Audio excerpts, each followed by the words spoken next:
In early 2010, a team of geneticists in America began DNA testing on possibly the strangest looking skull ever discovered. Whilst trying to recover its nuclear DNA and matching it against the National Institute of Health database, they found a significant number of coherent base pairs that have never been seen before. This was an historic moment for science, as it proved beyond all reasonable doubt that part of the skull's DNA is not human. Since that result, the geneticists have predicted that when the final genome recovery is complete, it will provide science with the first record of alien DNA ever discovered.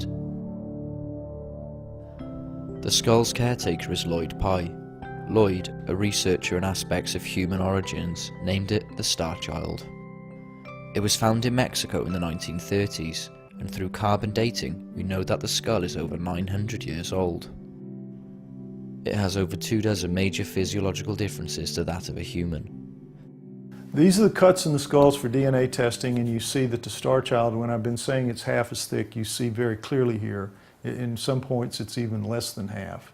And this is, in the skull. So, there's just no exaggeration there. There's a complete difference in the bone throughout. Uniformly, it's different. This is the biochemistry of a typical human bone.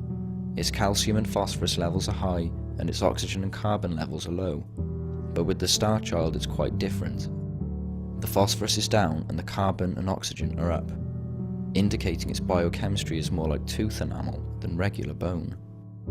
This is a scanning electron microscope view of the bone, and this is the way bone is created. You have the cortical layer here, and in here are the cancellous holes where the bone marrow moves. And coming out of some of the cancellous holes, but also embedded in the matrix of the bone, are these fibers, these very durable, strange fibers that nobody's ever seen before. They're in no other species, and we don't really know what they are, but we just know that they're really durable because the Dremel blade that cut this through here did not cut cleanly these different fibers. That tells you they have a high resistance factor to the blade. It lacks frontal sinuses, has smaller chewing muscles, and is missing an inion. Instead, its neck connects on top of its frame and magnum opening, indicating that its neck is about half the size of a normal human neck. And here we see one clearly embedded in the matrix of the bone on the surface. There's just no doubt about it. And you know what science says about this? You probably dropped it on a carpet and it picked up carpet fibers. Really, that is the answer that I get. It has to be just fibers off a carpet or something. This can't be, it really can't be in the world of mainstream science, but there it is. This is a piece of upper right maxilla that was found with the Starchild. When one of the teeth was extracted, it was found to have very heavy roots, indicating it was an adult when it died. When the maxilla was x-rayed, a staggering 5 more teeth were discovered, waiting to come down.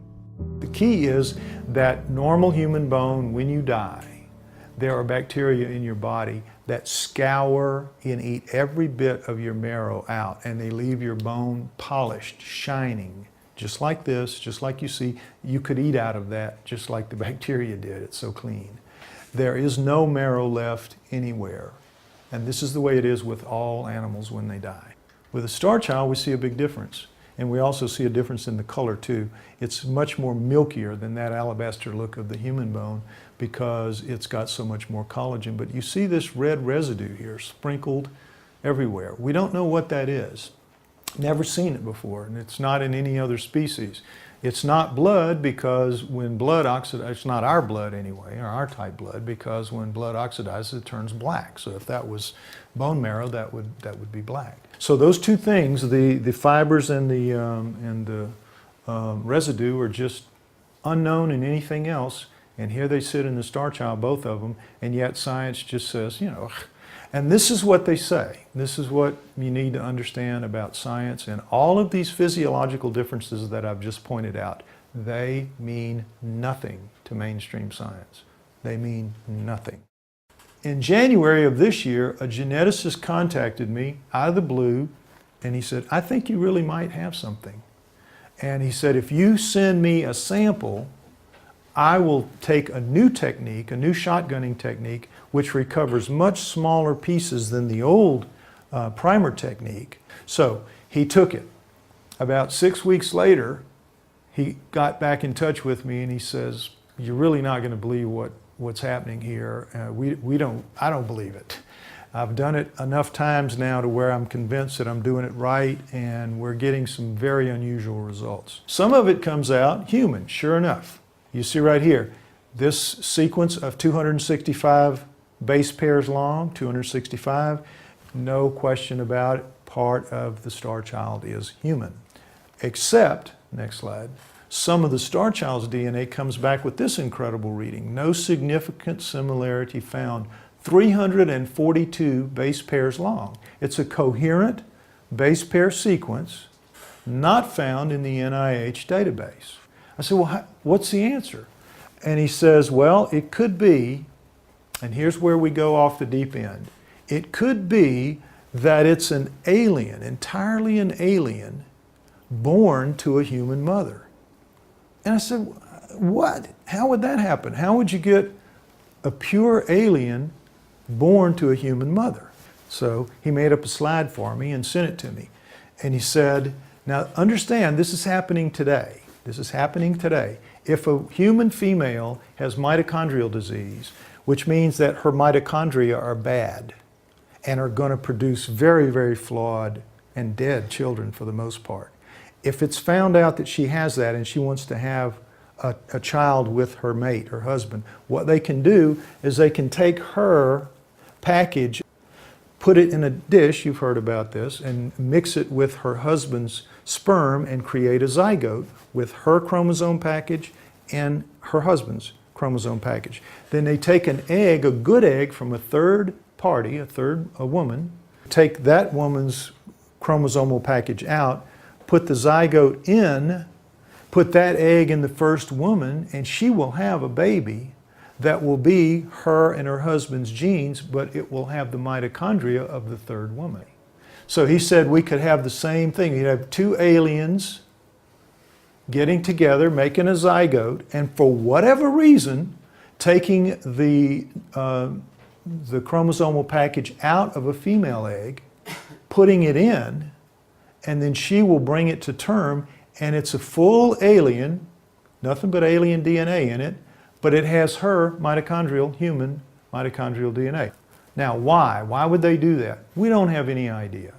We know this is a radical thing to say. We know that it's going to be met with a lot of resistance because it's going to prove that we don't just have a hybrid between a human and an alien 900 years ago. We have clear genetic engineering, clear evidence of genetic engineering 900 years ago. It's a much bigger pill for science to swallow, and it's also going to cause a much bigger revolution in thinking among everybody because it's going to be very hard to wrap minds around this. But this is where we are. This is what we think we can do. This is what we know we can do. We're now in the process of trying to get the money to start the process of sequencing the whole genome, because when you sequence the genome, at the end of that period, it's only about 3 to 4 months. From the time you start, 3 to 4 months, you have an answer. And you have a general idea of what that percentage is going to be, whether it's 15%, 20%, whatever. You can do it within, say, 5 points of error, just recovering the whole genome. And then you have the period of 8 to 12 months where they're going to have to fine-tune it and figure out all of the unknown parts. And then they'll be able to say within a margin of error of 1 or 2% what the difference is. And that difference is going to stick, because anybody that does it again, that's the beauty of DNA. It's the math of biology. It's repeatable again and again. And this is why we win, because we are producing something they can't argue with. There isn't any of this business about nature can do anything. When it comes to DNA, DNA trumps nature. So whatever the DNA says is whatever is going to have to be accepted. And this is what we think it's going to say.